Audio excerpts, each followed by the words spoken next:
യേശുവിൽ ഏറ്റവും പ്രിയപ്പെട്ടവരെ, എല്ലാവരും വളരെ സന്തോഷമായിട്ടൊക്കെ ഇരിക്കുന്നു എന്ന് വിശ്വസിക്കുന്നു. ഒരു വലിയ സന്തോഷത്തോടും പ്രാർത്ഥനയോടും കൂടെയാണ് ഓരോ ദിവസവും നമ്മളെല്ലാവരും ഒരു കുടുംബം പോലെ മുന്നോട്ട് പോകുന്നത്. ഒരുപാട് പേർ ഈ ശുശ്രൂഷയെപ്പറ്റി ഈ നാളുകളിൽ പുതിയതായിട്ട് അറിയുന്നുണ്ട്, കേൾക്കുന്നുണ്ട്. ലക്ഷക്കണക്കിന് ആളുകളിലേക്ക് ഈ വചനം എത്തുന്നുണ്ട്. എല്ലാ അനുഗ്രഹങ്ങളും നിങ്ങൾക്കുണ്ടാകട്ടെ എന്ന് പ്രാർത്ഥിക്കുവാണ്. നല്ലൊരു ദിവസമായിരിക്കട്ടെ ഇന്ന്. ഈ ആലയത്തിൽ ലഭിച്ച ഈ പ്രാർത്ഥന നിങ്ങൾ ചെല്ലാറുണ്ടെന്ന് വിശ്വസിക്കുന്നു. ലഭിച്ചവർ ഞാൻ ആ പ്രാർത്ഥനയൊന്ന് ആദ്യം പ്രാർത്ഥിക്കുവാണ്. ഒരു ദോഷവും എനിക്ക് വരികയില്ല, ഒരു തിന്മയും എനിക്ക് ഭവിക്കില്ല, ഒരനർത്ഥവും എൻ്റെ കൂടാരത്തെ തൊടുകയുമില്ല. എൻ്റെ ദൈവത്തിൽ ഞാനിത് വിശ്വസിക്കുന്നു. ഞങ്ങൾ ഇവിടുന്ന് ചെല്ലുന്നൊരു പ്രാർത്ഥനയാണ്. ഈ പുതിയ വർഷത്തിൽ വലിയ ദൈവിക സംരക്ഷണം കിട്ടും. ഒരു ദോഷവും വരില്ല, ഒരു തിന്മയും വരില്ല, ഒരനർത്ഥവും എൻ്റെ കൂടാരത്തെ തൊടുകയുമില്ല. എൻ്റെ ദൈവത്തിൽ ഞാനിത് വിശ്വസിക്കുന്നു. 3 പ്രാവശ്യം ഈ പ്രാർത്ഥന ചൊല്ലണം. നമുക്ക് ദൈവിക സംരക്ഷണം കിട്ടും. ദൈവം അനുഗ്രഹിക്കട്ടെ. ഒത്തിരി ആഗ്രഹത്തോടെ മാതാപിതാക്കൾ ഇവിടെ വന്ന് പ്രാർത്ഥിച്ചിട്ടുണ്ട്. എല്ലാവരെയും, എല്ലാ കുഞ്ഞുങ്ങളെയും, പ്രാർത്ഥനയിൽ പങ്കെടുക്കുന്ന എല്ലാ കുഞ്ഞുങ്ങളെയും ദൈവത്തിൻ്റെ തൃക്കരങ്ങളിൽ കൊടുക്കുകയാണ്. +1, +2, SSLC വിവിധ പരീക്ഷകൾക്ക് ഒരുങ്ങുന്നവർ, പഠിക്കുന്നവർ എല്ലാവരെയും അവരാഗ്രഹിച്ച് സ്വപ്നം കാണുന്ന സ്ഥലത്ത്, സാഹചര്യത്തിൽ അവരെത്തണം. അവരൊരനുഗ്രഹമായി മാറണം.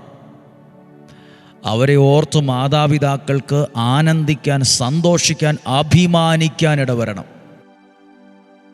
നല്ല പ്രായത്തിൽ തന്നെ എത്തേണ്ട സ്ഥലത്ത് എത്തണം ദൈവാനുഗ്രഹത്തോടെ.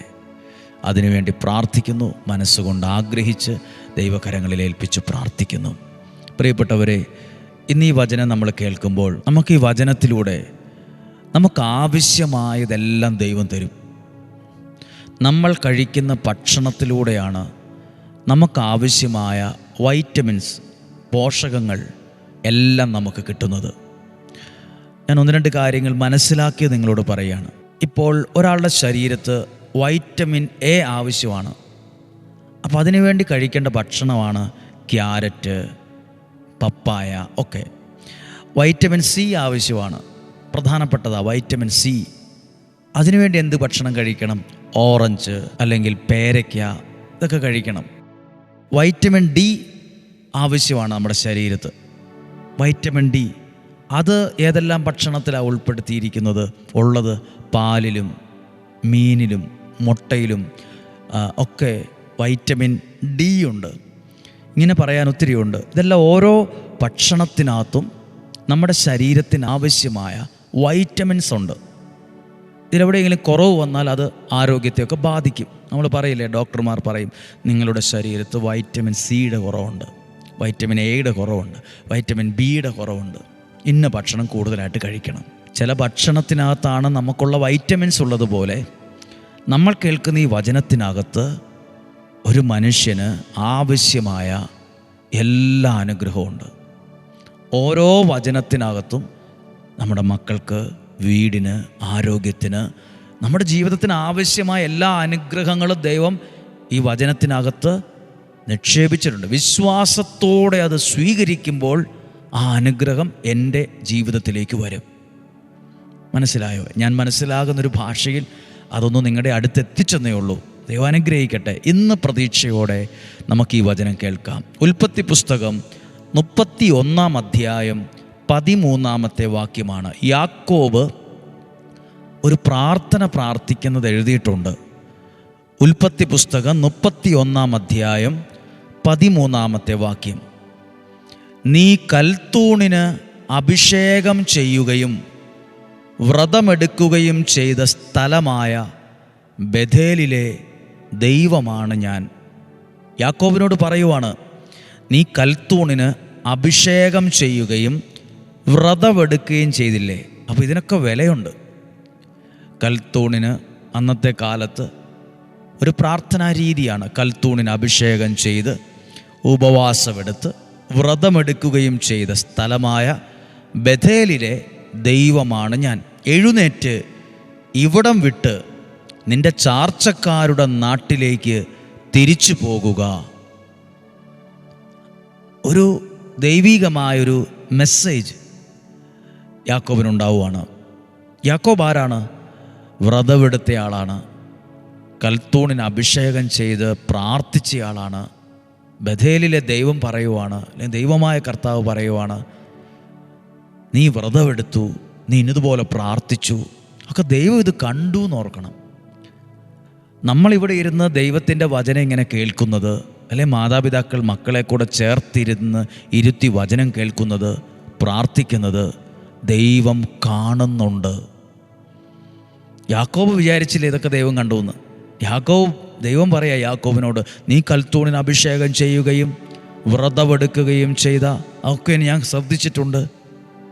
രാവിലെ 5:30 എഴുന്നേൽക്കുന്നത്, വചനം കേൾക്കാൻ ഒരുങ്ങുന്നത്, ആ ഡയറി എടുത്തുകൊണ്ട് വരുന്നത്, ഇതിന് ഈ വചനം കേൾക്കുന്നതിന് മുമ്പ് തന്നെ ഒത്തിരി പേരിലേക്ക് ഈ വചനം കേൾക്കാൻ പാകത്തിന് അയച്ചു കൊടുക്കുന്നത്, ഷെയർ ചെയ്യുന്നത്, ഈ സുവിശേഷ വേല, ഇത് നമ്മൾ മാത്രമല്ല, നമ്മൾ ചെയ്യുന്ന ചെറിയ കാര്യങ്ങളെപ്പോലും ദൈവം ശ്രദ്ധിക്കുന്നുണ്ട്. അങ്ങനെ യാക്കോബ് അങ്ങനെയൊക്കെ ചെയ്തപ്പോൾ 31 അധ്യായം 24 വാക്യം, എന്നാൽ ദൈവം രാത്രി പ്രത്യക്ഷപ്പെട്ട് അരമാനായ ലാബാനോട് പറഞ്ഞു, നല്ലതോ ചീത്തയോ ആയ ഒരു വാക്കുപോലും യാക്കോബിനോട് പറയാതിരിക്കാൻ ശ്രദ്ധിച്ചു കൊള്ളണം. യാക്കോബിനോട് ഒന്നും വളരെ ശ്രദ്ധയോടെ വേണം നീ ചെയ്യാൻ. ഒരു കാര്യവും അവനെ വിഷമിപ്പിക്കുന്ന രീതിയിലൊന്നും പറയാൻ പാടില്ല. യാക്കോബിന് കിട്ടുന്നൊരു ദൈവിക സംരക്ഷണം കണ്ടോ? ആ വാക്യം വായിച്ചാൽ അറിയാം. എന്നാൽ ദൈവം രാത്രി സ്വപ്നത്തിൽ പ്രത്യക്ഷപ്പെട്ട് അരമായനായ ലാബാനോട് പറഞ്ഞു, നല്ലതോ ചീത്തയോ ആയ ഒരു വാക്കുപോലും യാക്കോബിനോട് പറയാതിരിക്കാൻ സൂക്ഷിച്ചു കൊള്ളുക. പ്രിയപ്പെട്ടവരെ, ഒരു പോറൽ പോലും വെക്കാതെ, ഞാനതിനെ അങ്ങനെ കാണുക, കൽത്തൂണിന് അഭിഷേകം ചെയ്യുകയും വ്രതമെടുക്കുകയും ചെയ്ത യാക്കോബിനെ ദൈവം ഒരു മനുഷ്യൻ്റെ വാക്കുകൊണ്ട് പോലും പോറലേൽക്കാത്ത വിധം, ഉപദ്രവമേൽക്കാത്ത വിധം സൂക്ഷിക്കുന്നതാ ഞാൻ മനസ്സിലാക്കിയത്. പ്രാർത്ഥിക്കുന്നവനെ, ദൈവത്തിൻ്റെ വചനത്തിൽ വിശ്വാസം അർപ്പിക്കുന്നവനെ കരുതുന്ന, സൂക്ഷിക്കുന്ന, ദൈവത്തിൻ്റെ പൊൻകരത്തിൽ കൊണ്ടു നടക്കുന്ന അനുഭവങ്ങളുണ്ടാവും. ദൈവത്തിൻ്റെ പൊൻകരത്തിൽ അവരെ സൂക്ഷിക്കും. ഒരു ദോഷവും വരാതെ. അതുകൊണ്ടാണ് ഇന്ന് പ്രാർത്ഥിച്ച്, ഒരു ദോഷവും വരാതെ, ഒരു തിന്മയും വരാതെ, ഒരനർത്ഥവും വരാതെ എന്നെ സംരക്ഷിക്കണമേ. ഹല്ലേലൂയ. നമ്മളെല്ലാവരും ഒന്ന് ആഗ്രഹിച്ച്, നമ്മൾ വിചാരിക്കും നമ്മുടെ പ്രാർത്ഥന കൊണ്ടൊന്നും ഒരു കാര്യമില്ല. അല്ല, അതിന് വിലയുണ്ട്. അത് ദൈവസന്നദ്ധിയിൽ മനുഷ്യൻ്റെ അടുത്ത് അതെത്രമാത്രം ഗൗരവമാണെന്ന് എനിക്കറിയില്ല. കളിയാക്കുന്നവർ കാണും, വിമർശിക്കുന്നവർ കാണും, കുറ്റപ്പെടുത്തുന്നവർ കാണും. ഇയാൾ അങ്ങനെയല്ലേ, ഇയാൾ ഇങ്ങനെയല്ലേ എന്തെല്ലാം കാര്യങ്ങൾ പറയുന്നുണ്ടാവും. പക്ഷെ ദൈവസന്നദ്ധിയിൽ നമ്മുടെ പ്രാർത്ഥനയ്ക്ക് വിലയുണ്ട്, നമ്മുടെ ഉപവാസത്തിന് വിലയുണ്ട്, നമ്മളെടുക്കുന്ന വ്രതത്തിന് വിലയുണ്ട്, നമ്മളെടുക്കുന്ന ത്യാഗത്തിന് വിലയുണ്ട്. നമ്മൾ ചെയ്യുന്ന ചെറിയ കാര്യമാകാം, നിസ്സാരമാകാം നമ്മുടെ ദൃഷ്ടിയിൽ, പക്ഷേ അതിന് ദൈവസന്നദ്ധിയിൽ വിലയുണ്ട്. ദൈവം നമ്മളെ, യാക്കോബിനെ അനുഗ്രഹിച്ചൊരു ദൈവത്തെ നമുക്ക് കാണാൻ പറ്റും. ഈ ബൈബിളിൽ വായിക്കുമ്പം യാക്കോബ് ദൈവാനുഗ്രഹമുള്ളവനായി ഈ ബൈബിൾ എഴുതിയിട്ടുണ്ട്. യാക്കോബിൻ്റെ സമ്പത്തെന്നൊക്കെ. യാക്കോബിനെ ദൈവം ഒത്തിരി അനുഗ്രഹിച്ചു എന്നാണ് കാണാൻ കഴിയുക. യാക്കോബിനെ അനുഗ്രഹിച്ചതിൻ്റെ ഒരു കാരണമാണ് നീ കൽത്തൂണിന് അഭിഷേകം ചെയ്യുകയും വ്രതമെടുക്കുകയും ചെയ്ത, അങ്ങനെ എഴുതിയിട്ടുണ്ട്. അപ്പം നമ്മളെടുക്കുന്ന പ്രാർത്ഥനയ്ക്ക് വിലയുണ്ട്. ഒരുപക്ഷെ നിങ്ങൾ ഒരു ശുശ്രൂഷയ്ക്കൊക്കെ പോകുന്നത്, ഒരു പ്രാർത്ഥനയിൽ പങ്കെടുക്കാൻ പോകുന്ന ഒത്തിരി ദൂരെയൊക്കെ ആയിരിക്കും. അപ്പം നമ്മളോടൊക്കെ ചോദിക്കും, ഇവിടെയൊക്കെ പ്രാർത്ഥനാലയങ്ങളൊക്കെ ഉണ്ടല്ലോ, ഇവിടെ എങ്ങാനും പ്രാർത്ഥിച്ചാൽ പോരെ, ഇനി എന്തിനാ ഉടുത്തൊരുങ്ങി അങ്ങ് പോണോ? നമ്മളെടുക്കുന്നൊരു വിലയാണ്, നമ്മൾ കൊടുക്കുവാണ്. ചില സ്ഥലത്ത് പോയി നമുക്ക് മനസ്സിലൊരു പ്രചോദനം കിട്ടുവാന്നിരിക്കട്ടെ, ഇന്ന സ്ഥലത്തൊന്ന് പോകണം, ഒരു ദിവസം അവിടെ പോയി ഒന്ന് പ്രാർത്ഥിക്കണം. അത് ദൈവം തരുന്നൊരു പ്രചോദനമാണ്. അപ്പോൾ നമ്മൾ ഓർക്കും, അയ്യോ ബസ്സിന് പോകണം, അവിടെ ബസ് ഇറങ്ങിയിട്ട് വേറെ ബസ്സിന് കയറണം, അവിടെ ചൂടാണ്, അവിടെ തണുപ്പാണ്, അവിടെ റൂമൊന്നും കിട്ടത്തില്ല, അവിടെ പോയി എങ്ങനെ നമ്മൾ ഒരു ദിവസം ചിലവഴിക്കും, ചിന്തിച്ചാൽ ഒത്തിരി കാര്യങ്ങൾ ബുദ്ധിമുട്ടാണ്. എന്നാലും നമ്മളൊക്കെ ചില വില കൊടുക്കുമ്പോൾ അത് സ്വർഗത്തിലെ ദൈവം അത് കാണുന്നുണ്ടെന്നാണ് ഞാൻ വിശ്വസിക്കുന്നത്. നമ്മളൊക്കെ വചനം കേൾക്കാൻ വേണ്ടി നേരത്തെ എഴുന്നേറ്റ് ആ പ്രാർത്ഥനാ മുറിയിൽ വന്നതും, അല്ലെങ്കിൽ ആ ബെഡ്റൂമിൽ ഇരുന്നുകൊണ്ട് തന്നെയോ, സെറ്റിയിലിരുന്നോ, മേശയിലിരുന്നോ, പ്രാർത്ഥനാ റൂമിലിരുന്നോ, വാഹനത്തിലിരുന്നോ, യാത്രയിടയിലോ വചനം കേൾക്കുമ്പോൾ ദൈവത്തിൻ്റെ സ്വർഗം ഏറ്റവും കൂടുതൽ സന്തോഷിക്കും. സ്വർഗം നമ്മളെ ഓർത്ത് സന്തോഷിക്കും. സ്വർഗം ഏറ്റവും കൂടുതൽ സന്തോഷിക്കുന്നത് ആ ദൈവവചനം കേട്ട് ഒരു മനുഷ്യൻ ദൈവത്തിലേക്ക് വരുമ്പം അത് സ്വർഗത്തിൽ സന്തോഷം ഉണ്ടാകുമെന്ന് ബൈബിളിലുണ്ട്. പ്രാർത്ഥിക്കാൻ പോവുകയാണ്. യാക്കോബിനെ അനുഗ്രഹിച്ച ദൈവം എന്നെയും അനുഗ്രഹിക്കും, എൻ്റെ തലമുറയെ അനുഗ്രഹിക്കും, എൻ്റെ കുടുംബത്തെ അനുഗ്രഹിക്കും. യാക്കോബിനെ അനുഗ്രഹിച്ച് ഒന്നുമില്ലാതായി പോയവനാണ് യാക്കോബ്. ഒരു കല്ല് തലയണയായി കിടന്ന് ഉറങ്ങിയവനാണ് യാക്കോബ്.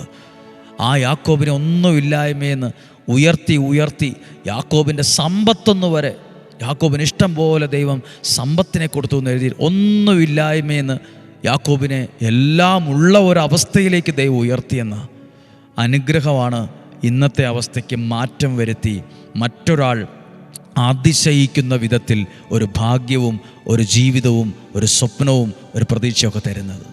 പ്രാർത്ഥിച്ചേ, കർത്താവേ, പ്രത്യേകം ഞങ്ങൾ ഡെയിലി ബ്ലെസ്സിങ്ങിലൂടെ വചനം കേൾക്കുന്ന എല്ലാവർക്കും വേണ്ടി പ്രാർത്ഥിക്കുന്നു. ഈ അയച്ചു കൊടുത്തവർ, സ്വീകരിക്കുന്നവർ, എഴുതുന്നവർ, പഠിക്കുന്നവർ, പ്രാർത്ഥിക്കുന്നവർ എല്ലാവർക്കും വേണ്ടി പ്രാർത്ഥിക്കുന്നു. രാവിലെ എഴുന്നേൽക്കുന്നവർ, ഈ സമയം തന്നെ കാണുന്നവർ, ഇന്ന് ചില പ്രത്യേക സങ്കടത്തിൻ്റെ മുമ്പിലിരുന്ന് ഈ വചനം കേൾക്കുന്നവർ, ഇനി എന്നാ ചെയ്യും, എന്ത് ചെയ്യും, എന്നാ പറയും, എങ്ങനെ കൊടുക്കും, അയ്യോ ആ പ്രശ്നം വന്നു കഴിഞ്ഞാൽ എൻ്റെ ജീവിതം തന്നെ തകർന്നു പോകുമോ, ഒരു വലിയ പ്രതിസന്ധിയുടെ മുമ്പിലിരുന്ന് ഇന്ന് സങ്കടത്തോടെ ഇരുന്ന് ഈ വചനം കേട്ടവർ കാണും. ദൈവത്തിൻ്റെ കരം നിന്നെ ശരിക്കും ഹോൾഡ് ചെയ്യും, ചേർത്ത് പിടിക്കും. ദൈവത്തിൻ്റെ കരം മുറുക്കെ പിടിക്കും. എന്നെ ദൈവത്തിൻ്റെ കരം എന്നെ നടത്തും, എന്നെ പരിപാലിക്കും. ദൈവത്തിൻ്റെ ഇടപെടൽ എനിക്കുണ്ടാകും. ഈ വചനം കേട്ട ഓരോ വ്യക്തികളെയും, കുഞ്ഞുങ്ങളെ, യുവതി യുവാക്കൾ എല്ലാവരെയും അനുഗ്രഹിക്കട്ടെ. പ്രത്യേകിച്ച് പരീക്ഷയ്ക്ക് ഒരുങ്ങുന്നവർക്ക് പഠിക്കാൻ കഴിയട്ടെ, ഓർമ്മശക്തി ലഭിക്കട്ടെ, മാനസികമായ ആരോഗ്യം, ശാരീരികമായ ആരോഗ്യം, ബുദ്ധിപരമായ ആ ഒരു കഴിവെല്ലാം ലഭിക്കട്ടെ. പഠിച്ച കാര്യങ്ങൾ ഒരു അനുഗ്രഹമാകത്തക്ക വിധം ജീവിതത്തിൽ മാറട്ടെ. നല്ലൊരു വിജയമുണ്ടാകും. നന്നായിട്ട് പഠിക്കാൻ പറ്റും. മനസ്സ്, ആ അന്തരീക്ഷം, കുടുംബത്തിൻ്റെ അന്തരീക്ഷം ക്രമപ്പെടട്ടെ. പഠിക്കാൻ പറ്റുന്നൊരു അന്തരീക്ഷം ഭവനത്തിനകത്ത്, മുറിക്കകത്തുണ്ടാകട്ടെ. ഒത്തിരി ഫോൺ ഉപയോഗമൊക്കെ ഉണ്ടോ? ഒത്തിരി ഉപയോഗിച്ച് ഫോണിൻ്റെ അഡിക്ഷനായി മാറുന്ന സാഹചര്യമുണ്ട്. അതൊക്കെ ഒന്ന് ശ്രദ്ധിച്ചേ. അതൊക്കെ നമ്മുടെ പഠനത്തെ ചിലപ്പോൾ ബാധിക്കും. കുഞ്ഞുങ്ങളെല്ലാവരും ശ്രദ്ധിച്ച് ഫോൺ ഉപയോഗിച്ചോ, പക്ഷെ അതിൻ്റെ ആ ഒരു നിയന്ത്രണത്തിൽ ഉപയോഗിക്കുക. അധികമായി ഉപയോഗിച്ചാൽ അത് പഠിക്കാൻ പറ്റില്ല, ഓർമ്മയിൽ നിലനിൽക്കില്ല പലതും. ഒത്തിരി അഡിക്ഷൻ ആവല്ല്. അതിൻ്റേതായ ഒരു പാകത്തിന് ഉപയോഗിക്കുക.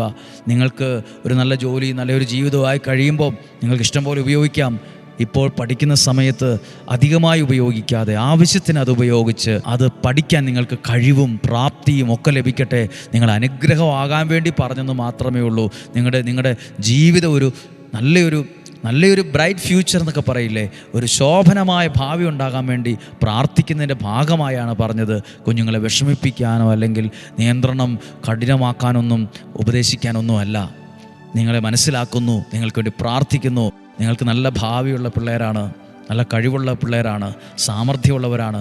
അതിനെ ഒന്ന് ഡെവലപ്പ് ചെയ്യുമ്പം നിങ്ങളുടെ ഭാവി ഒത്തിരി അനുഗ്രഹമായിട്ട് മാറും. പ്രാർത്ഥിക്കട്ടെ. കർത്താവേ, ഈ ഡെയിലി ബ്ലെസ്സിങ്ങിൽ വചനം കേൾക്കുന്ന എല്ലാ കുടുംബങ്ങളെ അങ്ങ് അനുഗ്രഹിക്കണമേ. ഈ വചനം കേട്ടവരെ അനുഗ്രഹിക്കണമേ. യുവതി യുവാക്കളെ അനുഗ്രഹിക്കണമേ. അവരുടെ ജോലിയിലെ പ്രഷർ, പഠിക്കാൻ പറ്റാത്ത സാഹചര്യം എല്ലാം മാറണമേ. അനുഗ്രഹമുള്ളൊരു ജീവിതവും ഭാവിയും ഉണ്ടാകണമേ. സ്വപ്നങ്ങൾ യാഥാർത്ഥ്യമാകട്ടെ. ദൈവഹിതപ്രകാരമായ നല്ല കാര്യങ്ങൾ ജീവിതത്തിൽ വന്നു ചേരട്ടെ. കുഞ്ഞുങ്ങൾക്ക് പഠിക്കാൻ കഴിയട്ടെ. അനുഗ്രഹാലയത്തിൽ ഞങ്ങൾക്ക് ലഭിച്ച സകല പ്രാർത്ഥനാ ആവശ്യങ്ങളെ ഓർത്ത് പ്രാർത്ഥിക്കുന്നു. ഭവനങ്ങളിലിരുന്ന് പ്രാർത്ഥിക്കുന്ന കുഞ്ഞുങ്ങളെ എഴുതി വെച്ച് പ്രാർത്ഥിക്കുന്നവരെ, ഇവിടെ നിന്ന് കൊടുത്ത ആ സ്ലിപ്പ് പൂരിപ്പിച്ച് ഒന്ന് ഇവിടെയും ഒന്ന് അവരുടെ ഭവനത്തിലും വെച്ച് പ്രാർത്ഥിക്കുന്നവരുണ്ട്. അവരെല്ലാം യേശുവെ അങ്ങയുടെ തൃക്കരങ്ങളിൽ ഏൽപ്പിച്ച് പ്രാർത്ഥിക്കുന്നു. അവരെ മനസ്സിൽ കണ്ടുകൊണ്ട് നെറ്റിയിൽ കുരിശു വരച്ചെന്ന പോലെ പ്രാർത്ഥിക്കട്ടെ. കർത്താവേ, വചനം കേട്ട് പ്രാർത്ഥിച്ചൊരുങ്ങുന്ന കുഞ്ഞുങ്ങളെ തിരുരക്തത്താൽ വിശുദ്ധീകരിച്ച് വചനത്താൽ നിറച്ച് പരിശുദ്ധാത്മാവിനാൽ തന്നെ നയിക്കണമേ. നമ്മുടെ കർത്താവ് ഈശോ മിശിഹായുടെ കൃപയും പിതാവായ ദൈവത്തിൻ്റെ സ്നേഹവും പരിശുദ്ധാത്മാവിൻ്റെ സഹവാസവും നിങ്ങളോട് കൂടെ ഉണ്ടായിരിക്കട്ടെ. രോഗങ്ങൾ, അപകടങ്ങൾ, ദുർമരണങ്ങൾ, മൂപ്പെത്താത്ത മരണങ്ങൾ, അപകടങ്ങൾ, ചതി, വഞ്ചന സകലതിൽ നിന്നും സംരക്ഷണം ഉണ്ടാകട്ടെ. ദീർഘായുസ്സും ആരോഗ്യവും ഐശ്വര്യവും ഉണ്ടാകട്ടെ. സമാധാനമുണ്ടാകട്ടെ. ഉയർച്ചയുണ്ടാകട്ടെ. രക്ഷപ്പെടാൻ കാരണമാകട്ടെ. ഇത് രക്ഷപ്പെടാൻ കാരണമാകുന്ന ഒരു ചവിട്ടുപടിയായി മാറട്ടെ. ഉയരാൻ പാകത്തിന് ദൈവത്തിൻ്റെ കരം നിങ്ങളുടെ മേൽ ചേർന്നു നിൽക്കട്ടെ. നല്ലൊരു ദിവസമായിരിക്കട്ടെ. ഒന്നിനൊരു കുറവുണ്ടാവില്ല. ദൈവം ഭംഗിയായിട്ട് ഈ ദിവസം നടത്തും. ഇന്ന് തന്നെ ഒരു സാക്ഷ്യം പറയാൻ ഇടവരട്ടെ. യേശുവിൻ നാമത്തിൽ നിങ്ങളെ അനുഗ്രഹിച്ച് പ്രാർത്ഥിക്കുന്ന ഇപ്പോഴും എപ്പോഴും എന്നേക്കും. ആമേൻ. ദൈവം അനുഗ്രഹിക്കട്ടെ. സാധ്യമായ എല്ലാവർക്കും അയച്ചു കൊടുക്കുക. ഒരുമിച്ച് പ്രാർത്ഥിക്കുക. നല്ലൊരു ദിവസം ആശംസിക്കുന്നു. നാളെയും 5:30 നമുക്ക് സാധ്യമായിടത്തോളം ഒരുമിച്ച് കാണാം, പ്രാർത്ഥിക്കാം. ദൈവം നമ്മെ എല്ലാവരെയും കണ്ണിലെ കൃഷ്ണമണി എന്ന പോലെ കാത്തു പരിപാലിക്കട്ടെ. ആമേൻ.